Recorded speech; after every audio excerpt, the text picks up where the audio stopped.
أعوذ بالله من الشيطان الرجيم بسم الله الرحمن الرحيم الحمد لله رب العالمين الصلاة والسلام والتحية والإكرام على الرسول الأنام خاتم النبيين رحمة للعالمين وعلى آله الطيبين الطاهرين الذين أذهب الله عنهم الرجس وطهرهم تطهيرا اللهم صل على محمد وآل محمد ولعنة الدائمة الباقية على أعدائهم ومنكر فضائلهم وغاصب حقوقهم أجمعين من يوم عداوتهم إلى قيام يوم الدين أما بعد عباد الله أوصيكم ونفسي بتقوى الله فإن التقوى خير الزاد وبها المعاد وتنفع يوم لا ينفع فيه مال ولا بنون إلا من أتى الله بقلب سليم وصلى الله على محمد وعلى آله الطيبين الطاهرين أما بعد আমার প্রিয় দর্শক ও শ্রোতাবৃন্দ আসসালামু আলাইকুম ওয়া রাহমাতুল্লাহি ওয়া বারাকাতুহু। আজ পবিত্র শাওয়াল মাসের 15 তারিখ। একটি রওয়ায়াত অনুযায়ী আজ আমাদের ষষ্ঠম ইমাম জাফর সাদিক আলাইহিস সালামের শাহাদাত দিবস। সুতরাং আপনাদের সকলকে আন্তরিক সহানুভূতি ও সম্বেদনা জানাই এবং ইমাম জাফর সাদিক আলাইহিস সালামের শাহাদাত উপলক্ষে যুগের ইমামের খিদমতে তাজিয়াত পেশ করি। আমার প্রিয় দর্শক ও শ্রোতাবৃন্দ, ইমাম জাফর সাদিক আলাইহিস সালাম প্রিয় নবী করিম সাল্লাল্লাহু আলাইহি ওয়াসাল্লামের ষষ্ঠম প্রতিনিধি ছিলেন। আর নবুয়তের পরে আল্লাহর হুকুম অনুযায়ী উনি যে নিজের খেলাফতের ঘোষণা করেছিলেন, ইমামতের ঘোষণা করেছিলেন, সেই খেলাফত হিসাবে নবী করিম সাল্লাল্লাহু আলাইহি ওয়াসাল্লামের ষষ্ঠম খলিফা ছিলেন উনি। আর নবীর পরে নবীর উম্মতের হেদায়েতের জন্যে যাদেরকে ইমাম করা হয়েছে, যাদের জিকির কোরআনের মধ্যে হয়েছে, ওয়াজআলনাহুম আইম্মাতান ইয়াহদুনা বিআমরিনা, আমি তাদেরকে ইমাম করেছি, তারা আমার হুকুমে বা আমার আদেশে আমার বান্দাদের হেদায়েত করে। তো ওই সিলসিলায় ইমামাতের ষষ্ঠম ইমাম ছিলেন উনি। উম্মতে মুসলিমা যে চারজন ইমামকে মানে, ইমাম আবু হানিফা, ইমাম শাফি, ইমাম হাম্বলি বা ইমাম মালিকি, মনে রাখবেন এনারা সবাই ডাইরেক্ট নইলে ইনডাইরেক্ট এই ইমামের ছাত্র বা শিষ্য ছিলেন। তাই মুসলমানদের বিখ্যাত ইসলামিক কেন্দ্র জামিয়াতুল আজহার মিশর, ওখানকার চ্যান্সেলর বা মুফতি সাহেব উনি ফতোয়া দিয়েছিলেন, বলেছিলেন যে উম্মতে মুসলিমা যেমন 4 ইমামের ফিকহ শাস্ত্রকে ফলো করছে, ওইরূপ তারা যদি ইমামে জাফর সাদিক আলাইহিস সালামের ফিকহ শাস্ত্রকে ফলো করে তো তারা নিজের দায়িত্ব থেকে মুক্তি পাবে বা নিজের জিম্মেদারি থেকে বরিউজ জিম্মা হবে। অর্থাৎ উনি বলেছিলেন যে শরিয়তে ইসলামের উপরে আমাল করতে গিয়ে উম্মতে মুসলিমা যেমন ইমাম আবু হানিফাকে বা ইমাম শাফিকে, ইমাম মালিকিকে বা ইমাম হাম্বলিকে ফলো করে, ওইরূপ যদি কোনো মুসলমান ইমামে জাফর সাদিক আলাইহিস সালামকে ফলো করে তো সে সঠিক সংবিধানের উপরে আমাল করবে। কেননা এই যে 4 জন ইমামকে আমরা মানি, উনি বলতে চাচ্ছেন এনারা সবাই সরাসরি নইলে ইনডাইরেক্ট ইমামে জাফর সাদিক আলাইহিস সালামের ছাত্র বা শিষ্য ছিলেন। তো যদি ছাত্রদেরকে, শিষ্যদেরকে ফলো করে আমরা বরিউজ জিম্মা হতে পারি, তাহলে শিক্ষককে, ওস্তাদকে, গুরুকে ফলো করে কেন বরিউজ জিম্মা হব না? সুতরাং এ বিষয়ে জামিয়াতুল আজহার বিখ্যাত ফতোয়া জারি করেছিলেন আর মাযহাবে জাফরিকে মুসলমানদের 5ম মাযহাব রূপে ঘোষণা করেছিলেন। উনি এইভাবে বলেছিলেন যে আমরা মুসলমানেরা হানাফি মাযহাব, শাফি মাযহাব, হাম্বলি মাযহাব বা মালিকি মাযহাবে পরিচিত, কিন্তু আহলে বায়তের মাযহাব নবীর পরে নবীর সুন্নতকে পালন করার জন্যে বা সঠিক পথের পথিক হওয়ার জন্যে, হেদায়েত ইয়াফতা অর্থাৎ হেদায়েত প্রাপ্তের জন্যে নবী কোরআনের সঙ্গে যে আহলে বায়তকে ছেড়ে গিয়েছিলেন বা ছেড়ে গিয়েছেন, সেই আহলে বায়তের মাযহাব হচ্ছে মাযহাবে জাফরি। কেননা নবী করিম সাল্লাল্লাহু আলাইহি সাল্লামের পরে আহলে বায়তকে ছেড়ে মুসলমানেরা নিজেদের শরিয়ত বা সংবিধানকে ভিন্ন রূপে প্রচার করেছিল বা ফলো করছিল। ওই জিনিসটি ইমাম জাফর সাদিক আলাইহিস সালামের যুগে এসে সঠিকভাবে প্রচার বা প্রচালিত হয়েছিল। প্রায় 100 বছর নবী করিম সাল্লাল্লাহু আলাইহি সাল্লামের পরলোক গমনের প্রায় 100 বছর পরে উম্মতে মুসলিমা ইমামে জাফর সাদিক আলাইহিস সালামের শিক্ষার মাধ্যমে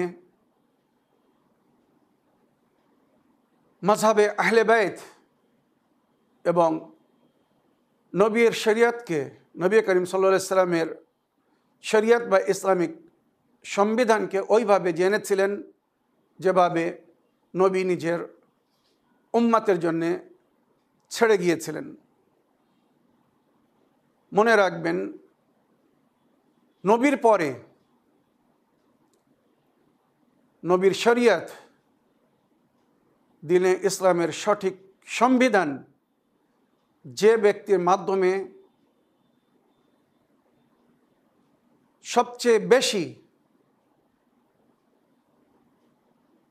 প্রকাশ বা প্রচালিত হয়েছিল উনি ছিলেন ইমামে জাফর সাদিক আলাইহিস সালাম। তাই আমাদের ফিকহ শাস্ত্রকে, ফিকহে আহলে বাইতকে ফিকহে জাফরি বলা হয়, আর এই মাযহাবকেও মাযহাবে জাফরি বলা হয়। সুতরাং ইমামে জাফর সাদিক আলাইহিস সালামের পুরো নাম হচ্ছে জাফর ইবনে মুহাম্মদ, আর ওনার কুনিয়াত বা ডাক নাম হচ্ছে আবু আবদুল্লাহ আস-সানি। আবু আবদুল্লাহ আল আউয়াল ইমামে হোসেন আলাইহিস সালামকে বলা হয়, আর আবু আবদুল্লাহ আস-সানি মানে দ্বিতীয় আবু আবদুল্লাহ ইমামে জাফর সাদিক আলাইহিস সালামকে বলা হয়। আর যদি শুধু আবু আবদুল্লাহ ব্যবহার হয় তার মানে রাসূল খোদা সাল্লাল্লাহু আলাইহি ওয়াসাল্লাম, যেটা আমরা ওনার জিয়ারতে পড়ে থাকি বা বলি। নবী করিম সাল্লাল্লাহু আলাইহি ওয়াসাল্লামেরও কুনিয়াত ছিল আবু আবদুল্লাহ। ইমামে জাফর সাদিক আলাইহিস সালামের পবিত্র লাকাব বা পদবী সাদিক, যেটা ওনার নামের সঙ্গে অধিক ব্যবহার হয় বা লেখা হয়। জাফর আস-সাদিক, জাফর ওনার নাম আর সাদিক হচ্ছে ওনার পদবী বা লাকাব। উনি সত্যবাদী ছিলেন। সমস্ত ইমাম বা মাসুমিনরা নিঃসন্দেহে সত্যবাদী ছিলেন, কিন্তু যেমন নবী করিম সাল্লাল্লাহু আলাইহি সাল্লাম নিজের সততার জন্যে একটি বিশেষ পরিচয় রাখতেন, আমানতদার হিসেবে সুন্দর একটি পরিচয় ছিল ওনার, ওইরূপ ইমামে জাফর সাদিক আলাইহিস সালামকে যে দেখতো বলতো এনার মতো সত্যবাদী কেউ নেই।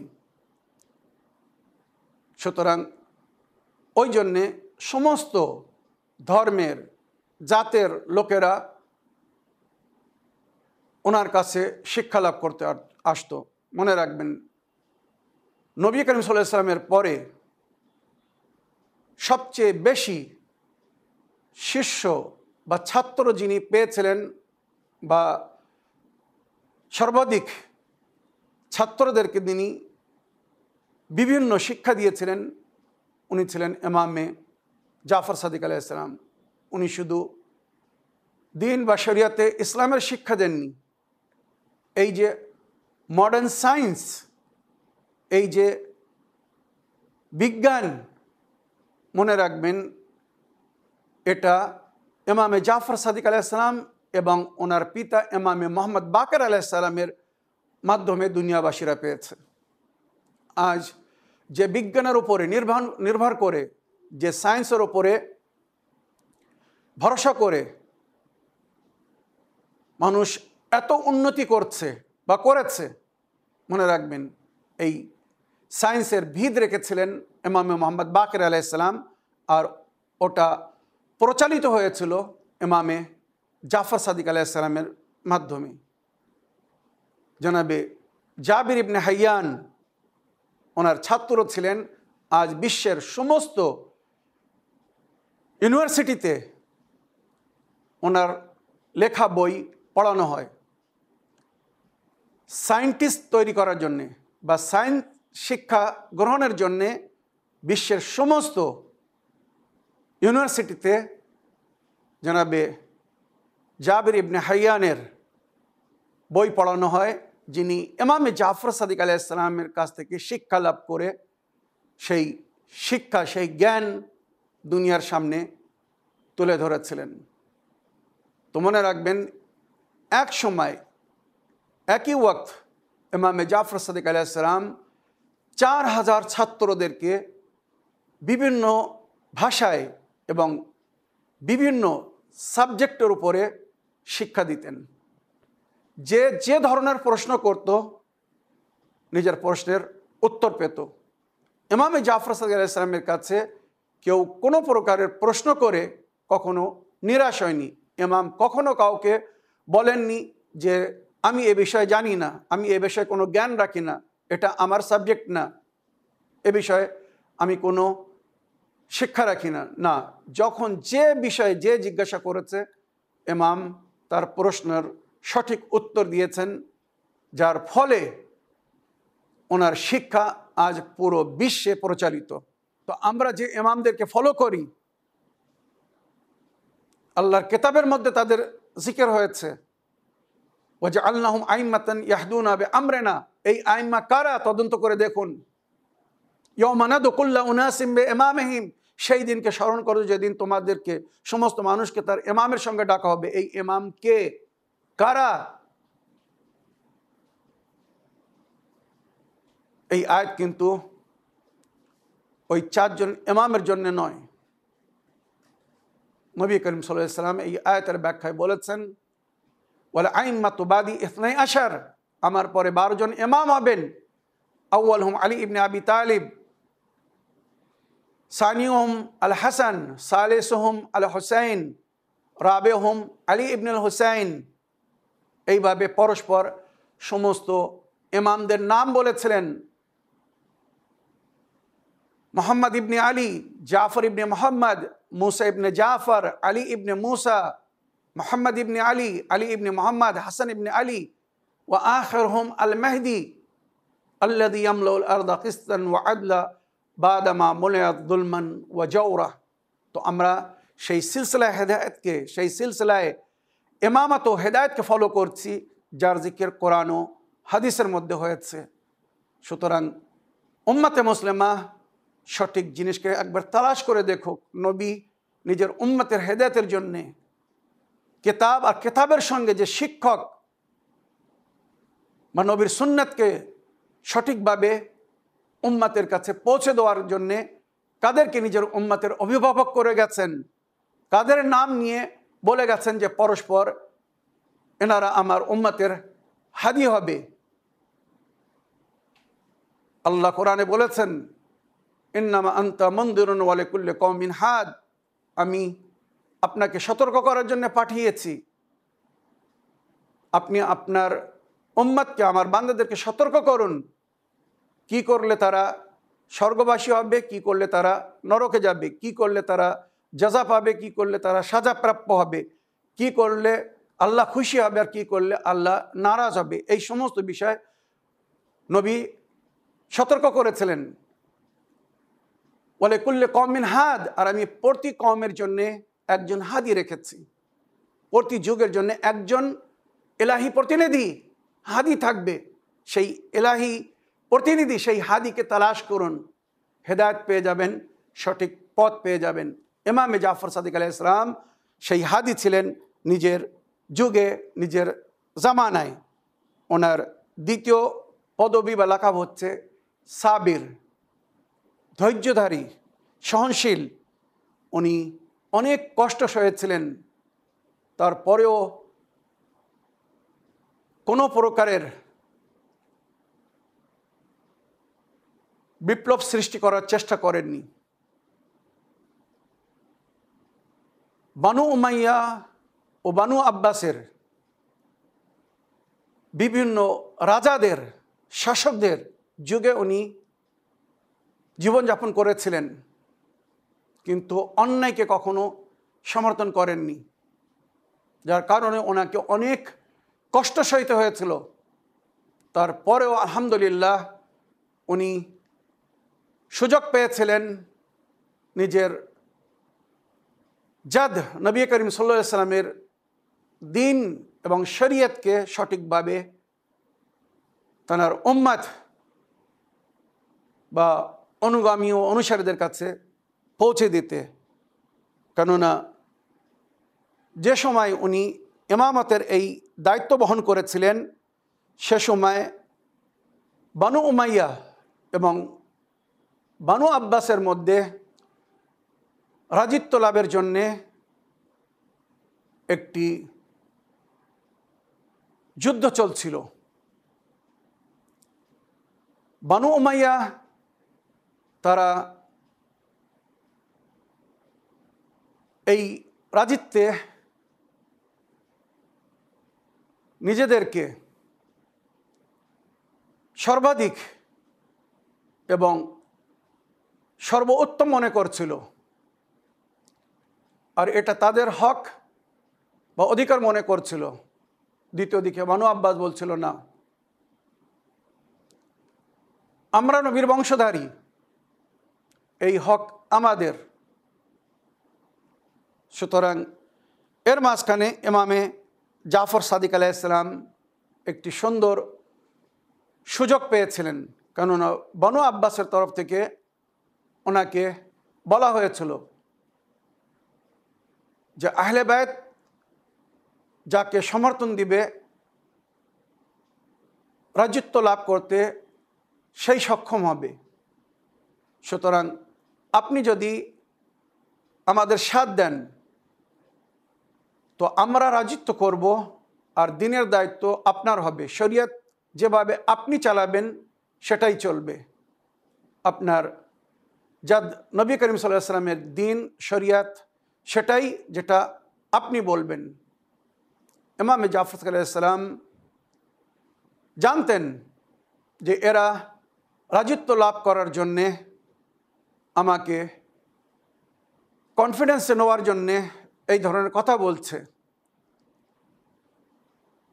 এরা নিজের প্রতিশ্রুতিকে রাখবে না। তারপরেও ইমাম একটি সুন্দর সুযোগ পাচ্ছিলেন সঠিক দিন এবং সঠিক শরিয়ত ও শরিয়তের সংবিধান দুনিয়ার কাছে পৌঁছে দেওয়ার জন্যে ইমাম ওই দায়িত্বকে বহন করলেন। আর ইমাম বললেন, আমি তোমাদের পলিটিক্স, কূটনীতি, রাজনীতিতে কোনো প্রকারের অংশগ্রহণ করব না। হ্যাঁ, দিনের দায়িত্ব আমি পালন করব, এর মধ্যে যেন তোমরা কোনো প্রকারের হস্তক্ষেপ করবে না, কোনো প্রকারের ইন্টারফেয়ার করবে না। তোমরা রাজত্ব করতে চাও করো, তবে নবী করিম সাল্লাল্লাহু আলাইহি ওয়াসাল্লামের দ্বীন ও শরীয়তকে যেভাবে নবী ছেড়ে গেছেন সেই শিক্ষা, সেই তালিম আমি দুনিয়ার কাছে পৌঁছে দিতে চাই। সুতরাং এইভাবে ইমামে জাফর সাদিক আলাইহিস সালাম ওই দায়িত্বকে বহন করেছিলেন। এখানে আমি সংক্ষিপ্তে ইমামে জাফর সাদিক আলাইহিস সালাম যে বনু উমাইয়া বা বনু আব্বাসের শাসকদের শাসককালীন জীবনযাপন করেছিলেন আমি ইতিহাস হিসাবে এখানে উল্লেখ করতে চাই। ইমামতের দায়িত্ব বহন করার আগে ওনার পিতার সঙ্গে উনি আব্দুল মালিক বিন মারওয়ান 83 হিজরি থেকে 96 হিজরি পর্যন্ত শাসক ছিল। তারপরে ওয়ালিদ বিন আব্দুল মালিক 96 থেকে 99 পর্যন্ত শাসক ছিল।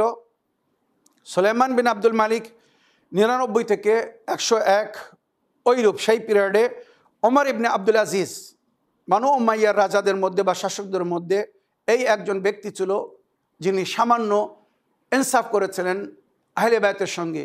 আর মাওলা আলী আলাইহিস সালামের উপরে যে লানতান হতো, এজিদের বাপ যে একটি সুন্নত জারি করেছিল, জুম্মার খুতবায় আগে মাওলা আলী আলাইহিস সালামের উপরে লানত পড়া হতো। এই ওমর ইবনে আব্দুল আজিজ উনি এটা বন্ধ করিয়েছিলেন যে হযরত আলীকে আমরা নবীর প্রতিনিধি মানি, নবীর খলিফা মানি। চতুর্থ হলো তাকে আমরা খলিফা মানি। উনি আমাদের অভিভাবক ছিলেন, নবীর সাহাবী ছিলেন। তাহলে এক সাহাবীকে গালি দেওয়া কি বৈধ হতে পারে, জায়েজ হতে পারে? যে ভুল শত্রুতার কারণে এজিদের বাপ করে গেছে, আমরা সেটাকে কন্টিনিউ রাখতে পারি না। পরকালে আল্লাহ রসুলের সামনে হিসাব দিতে হবে, আল্লাহর বিচারের সম্মুখীন হতে হবে। তো ওমর ইবনে আব্দুল আজিজ নিজের শাসনকালে ওটা বন্ধ করিয়েছিলেন। 101 থেকে 105 হিজরি পর্যন্ত এজিদ বিন আব্দুল মালিকের রাজত্ব ছিল। তারপরে হিশাম বিন আব্দুল মালিক 105 থেকে 114 পর্যন্ত। এই ছিল বানু উমাইয়ার শাসকরা। এরপরে 114 হিজরিতে যখন ওনার পিতা ইমামে মোহাম্মদ বাকের আলাইহিস সালাম, ইমামে জাফর আলাইহিস সালামের পিতা ইমামে মোহাম্মদ বাকের আলাইহিস সালাম পরলোক গমন করেন। যখন ওনাকে বিষ দিয়ে শহীদ করা হয়, তারপরে 114 থেকে 148 পর্যন্ত, 114 থেকে মনে রাখবেন 148 হিজরি পর্যন্ত ইমামে জাফর সাদিক আলাইহিস সালাম ইমামতের দায়িত্ব বহন করেছিলেন প্রায় 34 বছর। উনি যখন দায়িত্ব বহন করেছিলেন, তারপরে যারা খলিফা ছিল বা উম্মাতে তৈরি করা রাজা বা শাসক ছিল, 114 হিজরি থেকে 125 পর্যন্ত হিশাম বিন আব্দুল মালিক, তারপরে 125 থেকে 126 ওয়ালিদ বিন ইয়াজিদ, তারপরে 126 থেকে ওই বছরের শেষ পর্যন্ত ইয়াজিদ বিন ওয়ালিদ, তারপরে 126 থেকে 127 ইব্রাহিম বিন ওয়ালিদ, তারপরে 127 থেকে 132 পর্যন্ত মারওয়ান বিন মুহাম্মদ। আর এরপরে বানু উমাইয়ার রাজত্ব শেষ হয়ে যায়। 132 থেকে 136 সাফাহ আল আব্বাসি রাজত্ব করে। তারপরে 136 থেকে 148 ইমামের জীবনের শেষ বছর পর্যন্ত মনসুরে দাওয়ানাকি রাজত্বে ছিল বা ইসলাম জগতের শাসক ছিল। এদের যুগে ইমামে জাফর সাদিক আলাইহিস সালাম সুন্দরভাবে নিজের দ্বীনের দায়িত্বকে বহন করেছিলেন বা পালন করেছিলেন। ইমামে জাফর আলাইহিস সালামের আরও একটি পদবী বা লাকাব হচ্ছে তাহির, পবিত্র, পাক এবং ফাজিল। সমস্ত ফজিলাতের উনি মালিক ছিলেন। ইমামে জাফর সাদিক আলাইহিস সালামের শুভ জন্মদিবস 17 রবিউল আউয়াল 83 হিজরিতে উনি মদিনায় জন্মগ্রহণ করেছিলেন। আর আজকের দিনে 15 শাওয়াল, আবার কিছু রওয়ায়েতে এই মাসের 25 তারিখও লেখা হয়েছে, মানে 25 শাওয়াল 148 হিজরিতে উনি শাহাদাত বরণ করেন। মনসুরে দাওয়ানাকি বিষ দিয়ে ওনাকে শহীদ করে দিয়েছিল। ওনার টোটাল বয়স ছিল 65 বছর। মনে রাখবেন, ইমামদের মধ্যে সর্বাধিক বয়স পেয়েছিলেন উনি। ওনার পবিত্র সমাধি জান্নাতুল বাকিতে, 4 জন ইমামের কবর জান্নাতুল বাকিতে, যাকে সৌদি আরবের নাসিবি এবং দুশমনে আহলে বাইত শাসকরা দুলস্বার করে দিয়েছে। কবরের ওপরে যে রওজা ছিল সেগুলোকে ভেঙে দিয়েছে। আহলে বাইতের জীবনে আহলে বাইতকে তারা কষ্ট দিয়েছিল, আঘাত করেছিল। ওনাদের পর্দা নেওয়ার পরেও ওনাদের সঙ্গে অন্যায় ও অবিচার করে যাচ্ছে এজিদ ও তার পূর্বপুরুষদের মান্যওয়ালারা।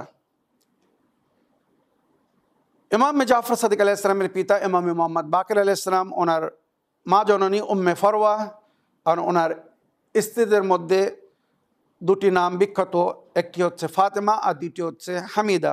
আর ওনার সন্তানদের মধ্যে যাদের নাম উল্লেখ হয়েছে, জনাবে ইসমাইল, যার মান্যওয়ালাদেরকে ইসমাইলি শিয়া বলা হয়, আবদুল্লাহ আল আফতাহ, যার মান্যওয়ালাদেরকে ফাতহি শিয়া বলা হয়, আর ওনার কন্যা উম্মে ফরওয়া, ওনার ছেলে ইমামে মুসা কাদিম আলাইহিস সালাম। শিয়া ইসনা আশারি ফেরকার লোকেরা ইমামে জাফর সাদিক আলাইহিস সালামের পরে ইমামে মুসা কাদিম আলাইহিস সালামকে নিজের ইমাম বলে মানেন, কারণ ইমামে জাফর সাদিক আলাইহিস সালাম উনি স্বয়ং নিজের জীবনেই প্রকাশ্য রূপে পরিচয় করিয়েছিলেন যে ওনার পরে ইমাম কে হবেন, ওনার পরে নবী কার ইমামতের ঘোষণা করে গেছেন।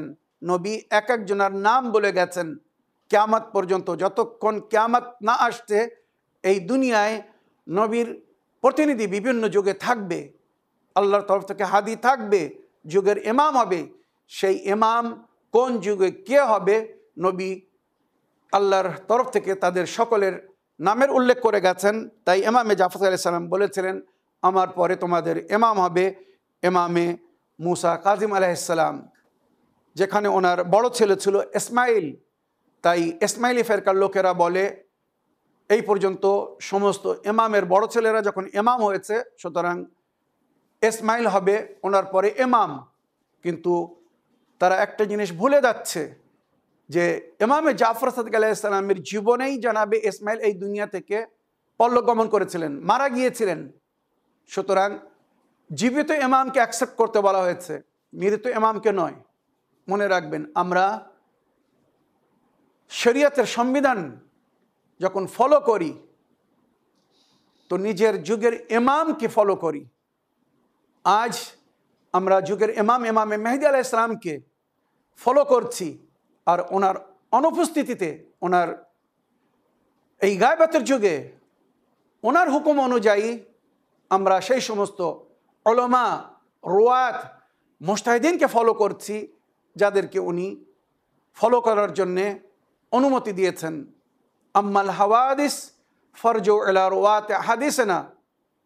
এই গায়বাতের যুগে যখন তোমাদের সামনে নতুন নতুন মাসলা মাসাইল আসবে, হাওয়াদিস মানে নতুন নতুন সমস্যা বা মাসলা আসবে, ফরজু ইলা রুয়াত হাদিসনা, তাদের দিকে সম্পর্ক গড়ো যারা আমাদের বাণী রেওয়ায়ত তোমাদেরকে শোনাবে, জানাবে। তো আমাদের মুজতাহিদিনরা মনে রাখবেন, ওনারা কোরআন এবং নবীর সুন্নাত ও আলে নবী আহলে বাইতের হাদিস থেকে আমাদেরকে সঠিক সংবিধান দিচ্ছেন, সমাধান দিচ্ছেন, শরীয়তের মাসলা মাসাইল বলছেন। ওই জন্য আমরা নিজেদের মুজতাহিদিন বা মারাজে কেরামদের ফলো করছি। এটা সরাসরি মারাজে কেরামের এতাত নয়, ওনাদের অনুগমন বা অনুসরণ নয়। এটা ওনাদের মাধ্যমে আমরা যুগের ইমামকে অনুসরণ করছি, আহলে বাইতকে অনুসরণ করছি, আহলে বাইতের অনুগমন করছি, যাদের অনুসারী হওয়ার জন্যে, অনুগমন করার জন্য নবী করিম সাল্লাল্লাহু আলাইহি ওয়াসাল্লাম নিজে বলে গিয়েছেন, ইন্নী তারিকুন ফিকুমুস সাকালাইন কিতাবাল্লাহি ওয়া ইতরাতি আহলে বাইতি মা ইন তামাসসাকতুম বিহিমা লান তাযিল্লু বাদি। তো কেউ যদি ভ্রষ্ট হওয়া থেকে বাঁচতে চায় তো সে নিজের যুগের ইমামকে ফলো করবে। ইমামে জাফর সাদিক আলাইহিস সালাম, ওনাকে শত্রুরা, বিশেষ করে বানু উমাইয়া বা বানু আব্বাসের শাসক বা রাজারা অনেকবার মারতে চেয়েছিল। কেননা ইমামে জাফর সাদিক আলাইহিস সালামের ফলোয়ার্স দিন বা দিন বাড়ছিল।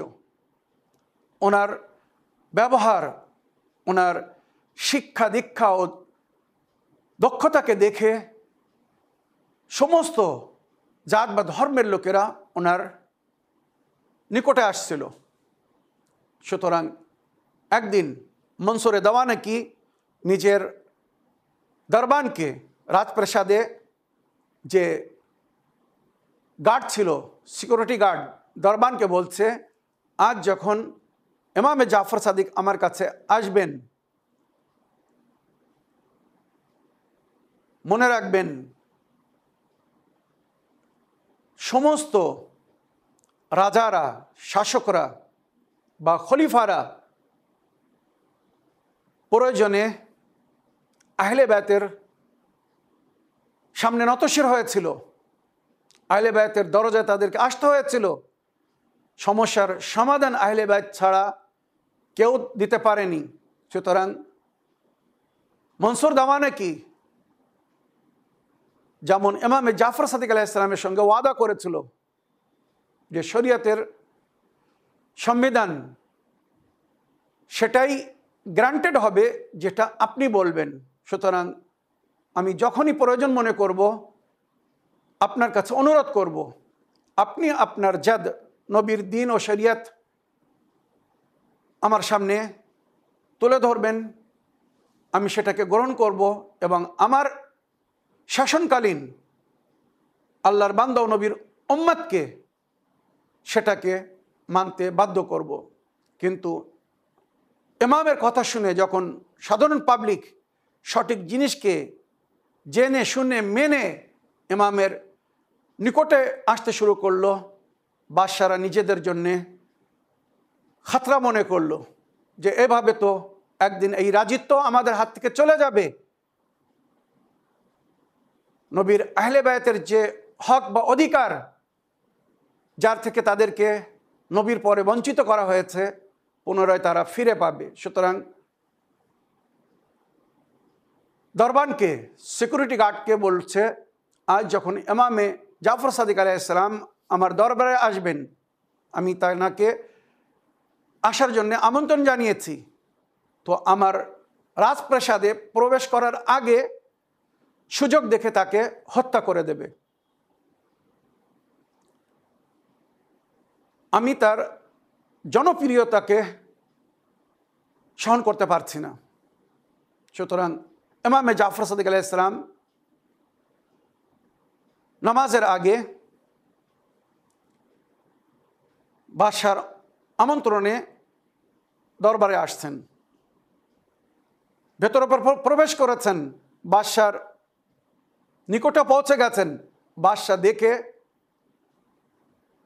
সুসম্মানের সঙ্গে স্বাগতম জানিয়ে নিজের পাশে বসিয়েছেন। এমন সময় মনসুর দেওয়ানেকি নিজের ওই দরবানকে ডাকছে, ডেকে বলছে, আমি তোমাকে কি বলেছিলাম, তুমি কি ভুলে গেছো?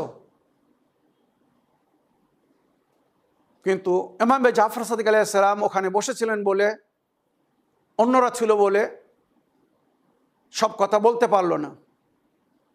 দরবান চলে গেল। তারপরে ইমামে জাফর সাদিক আলাইহিস সালাম ওখান থেকে বিদায় নিলেন।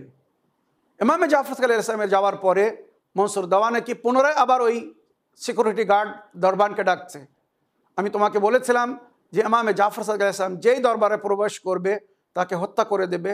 তখন ওই দরবান বলছে, কি মজেজা, কি কেরামত দেখুন, ওই দরবান বলছে, ইমামে জাফর আলাইহিস সালাম কখন আপনার দরবারে প্রবেশ করেছে আর কখন এখান থেকে বাইর হয়ে গেছে আমি খবর রাখি না, আমি তাকে দেখিনি। হ্যাঁ, শুধু আপনার পাশে উনি বসেছিলেন, অতটুকু আমি দেখেছি। কিভাবে নজর থেকে উধাও হয়ে গিয়েছিলেন। আল্লাহ নিজের ওলির এইভাবে হেফাজত করে। ওইরূপ আরও একদিন এই মনসুরে দেওয়ানেকি জাল্লাদকে রেডি করে রেখেছিল যে ইমামে জাফর আলাইহিস সালাম আজ যখন দরবারে আসবে আমার সামনে তাকে হত্যা করে দেবে। তার জনপ্রিয়তা দিন বাড়ছে, সবাই তাকে মানছে, সবাই তাকে স্মরণ করছে, সবাই তার গুণ গাচ্ছে। আমি রাজা, আমি খলিফা, আমি শাসক, কিন্তু আমার অত সম্মান নেই, অত মর্যাদা নেই যত ইমাম জাফর সাদিক আলাইহিস সালামকে গুরুত্ব দেওয়া হচ্ছে বা তাকে সম্মান করা হচ্ছে। সুতরাং আজ যখন দরবারে আসবে সে যেন ফিরে না যায়। ইতিহাসে লেখা হয়েছে ইমামে জাফর সাদিক আলাইহিস সালাম আজও বাদশার আমন্ত্রণে সেফাই পাঠিয়েছিল ইমামকে আনার জন্যে। ইমাম দরবারে আসছেন। ইতিহাস লিখছে, রাবি লিখছে, বাদশাকে দেখলাম ছুটে যাচ্ছে ইমামের ইস্তেকবালের জন্য, স্বাগতম জানানোর জন্যে। নিজেই রাজপ্রাসাদের প্রবেশ দ্বারে আসছে, এসে ইমামে জাফর আলাইহিস সালামকে সালাম করে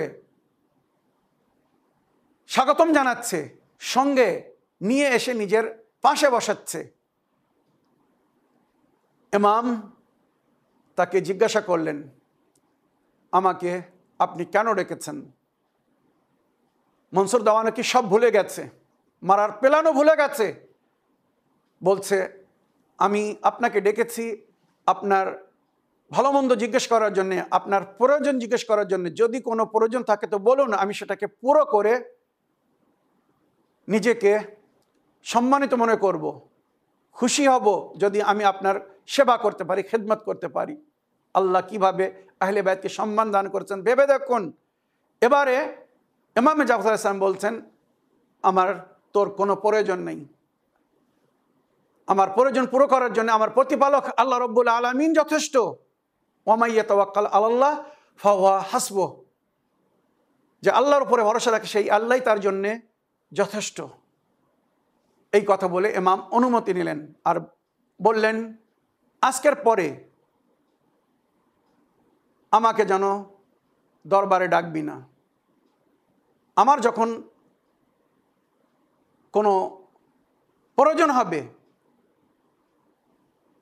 যদি আমি আমার অনুগামী অনুসারীদের জন্যে কোনো প্রয়োজন মনে করি, তোকে এসে উপদেশ করব, মশওয়ারা দিব, তুই নিজে যেন আমাকে কখনো ডাকবি না।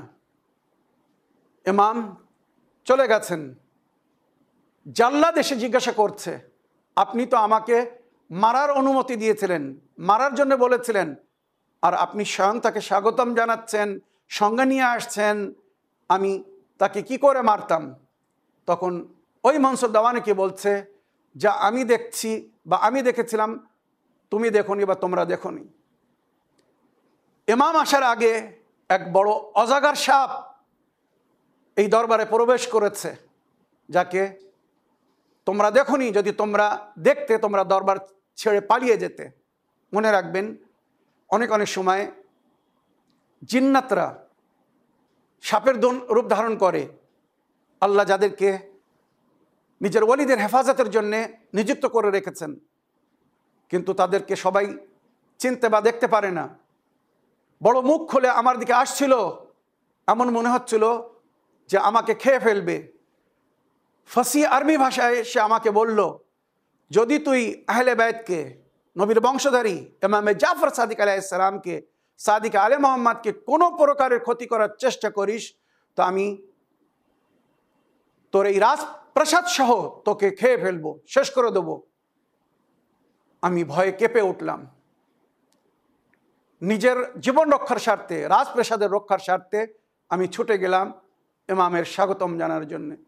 তো এগুলো আল্লাহর তরফ থেকে ব্যবস্থা হয়েছিল। ইনশাআল্লাহ আগামী ওনার যে শাহাদাতের তারিখ ইতিহাসে উল্লেখ হয়েছে, সেই দিন আরও কিছু ওনার মজেজা বা ওনার মূল্যবান বাণী আপনাদেরকে শোনাবো। আজ সময় শেষ হয়ে গিয়েছে, তাই সামান্য একটুখানি মাসাব পড়ব, মুসিবত পড়ব, যে ইমামের আল্লাহ রক্ষা করছিলেন।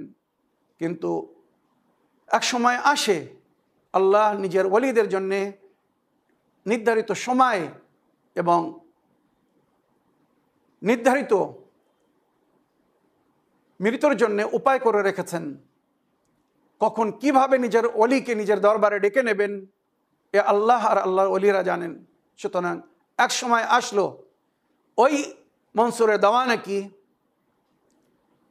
খাদ্যর মধ্যে বিষ দিয়ে, কিছু রওয়ায়েতে খেজুর লেখা হয়েছে, আবার কিছু রওয়ায়েতে শরবত লেখা হয়েছে, আবার কিছু রওয়ায়েতে পাকওয়ান মানে খাদ্য মধ্যে বিষ দিয়ে ইমামকে নিমন্ত্রণ করে বিষ পান করিয়ে, খাদ্যর মধ্যে বিষ দিয়ে ইমামকে শহীদ করে দেওয়া হয়। ইমাম যখন বিষের আসার বা আঘাতে ছটফট করছিলেন, নিজের ছেলে ইমামে মুসা কাজিম আলাইহিস সালামকে ডাকলেন, কিছু ওসিয়ত করলেন, রাজে ইমামত দিলেন। তারপরে বললেন, আই মুসা কাজিম, আমাকে আমার পিতা ইমামে বাকর আলাইহিস সালামের পাশে দাফন করো। আর যারা আমার জানাজায় শরিক হবে, মনে রাখবেন সর্বাধিক যে ইমাম বা মাসুমের জানাজায় সাধারণ পাবলিক বা মুসলমানেরা শিরকত করেছিল, উনি ছিলেন ইমামে জাফর সাদিক আলাইহিস সালাম। সেই যুগে প্রায় 1,20,000 নবীর উম্মত ইমামে জাফর সাদিক আলাইহিস সালামের জানাজায় শরিক হয়েছিল। এর আগে কারুর জানাজায় এত লোক শরিক হয়নি। একবার ভেবে দেখুন। ইমাম বলছেন, যখন আমাকে দাফন করা হবে, আমাকে শ্রদ্ধার সঙ্গে, সম্মানের সঙ্গে দাফন করা হবে, তোমাকে সবাই সহানুভূতি জানাবে। সেই সময় তুমি তোমার জাদ বা আমার জাদ ইমাম হুসাইন আলাইহিস সালাম এবং কারবালার শহীদদেরকে স্মরণ করো, আর তাদেরকে বলো, যদি তোমরা সহানুভূতি জানাতে চাও তো কারবালার শহীদদের সহানুভূতি জানাও। যদি তোমরা সম্বেদনা পেশ করতে চাও, কারবালার শহীদদের সম্বেদনা পেশ করো। যদি তোমরা দুঃখ প্রকাশ করো, তো সেই ইমামের জন্য দুঃখ প্রকাশ করো যাকে ক্ষুধায় পিপাসায় কাতর করে শহীদ করা হয়েছিল, যার যুবক ছেলে ছিল কিন্তু নিজের বাবাকে দাফন করতে দেয়নি। 11ই মুহররম ইমামে জাইনুল আবদিন আলাইহিস সালামকে যখন হাতে হাত কড়ি পায়ে বেড়ি কোমরে লঙ্গর বেঁধে টেনে নিয়ে যাওয়া হচ্ছিল, ইমামে জাইনুল আবদিন আলাইহিস সালাম নিজের পিতার লাশকে দেখে জালিমদেরকে বলছিলেন, এই জালিমরা, আমি যুবক ছেলে বেঁচে আছি আর আমার বাবাকে এইভাবে তোমরা বেগরো কাফন ফেলে যাচ্ছ, আমি কাল আল্লাহ রসুলের সামনে কি করে জবাব দেব? যখন আল্লাহ রসুল আমাকে জিজ্ঞাসা করবেন, এই জাইনুল আবেদিন, তুমি তোমার পিতাকে কেন দাফন করনি, আমি তখন ফরিয়াদ করব, এই আমার নানা নবী আল্লাহ, আপনার উম্মত যাদেরকে আপনি বলেছিলেন তুরাহমু আলা আমওয়াতিকুম ওয়াজকুরুহুম বিল খায়র, নিজের মৃতদের উপরে রহম করো, নেকির সঙ্গে তাদেরকে স্মরণ করো, মৃতকে যত শীঘ্র সম্ভব দাফন করতে বলা হয়েছে, কিন্তু আমাকে দাফন করতে দেওয়া হয়নি। এমনকি আমার বাবার শাহাদাতের পরে কেউ আমাকে একবার সহানুভূতি জানায়নি, বরং জালিমরা সেই সময় আমাদের উপরে জুলুম করেছে, অত্যাচার করেছে। ইমামে মুসা কাযিম আলাইহিস সালাম বললেন, যদি তোমরা শোক তাপ করতে চাও তো আমার জাদ রাসূলে খোদা যেমন বলেছেন ইমামে হোসেন আলাইহিস সালামকে ক্ষুধায় পিপাসায় কাতর করে শহীদ করা হবে, যারা সেই শোকে শোকার্ত হবে তাদের জন্য কাঁদবে, তাদের শেফাত আমার উপরে ফরজ হয়ে যাবে, তারা জান্নাতবাসী হবে। সুতরাং তোমরা যদি আমাকে ভালোবাসো, আমার পিতাকে ভালোবাসো, আহলে বাইতকে ভালোবাসো, তো সেই পঞ্জতনের শেষ বাতি ইমামে হোসেনকে স্মরণ করো, কারবালার শহীদদেরকে স্মরণ করো, তাদের মিশনকে ফলো করো, তাদের সংবিধানকে ফলো করো, যেটা আমার পিতা প্রচার করতে করতে আজ এই দুনিয়া থেকে বিদায় নিয়েছেন। ইন্না লিল্লাহ ওয়া ইন্না ইলাইহি রাজিউন, রাদান বিকাদাইহি ওয়া তাসলিমান লিআমরিহি, সায়ালামুল লাযিনা যালামু আইয়া মুনকালিবিন ইয়ানকালিবুন, ইন্না লিল্লাহ ওয়া ইন্না ইলাইহি রাজিউন।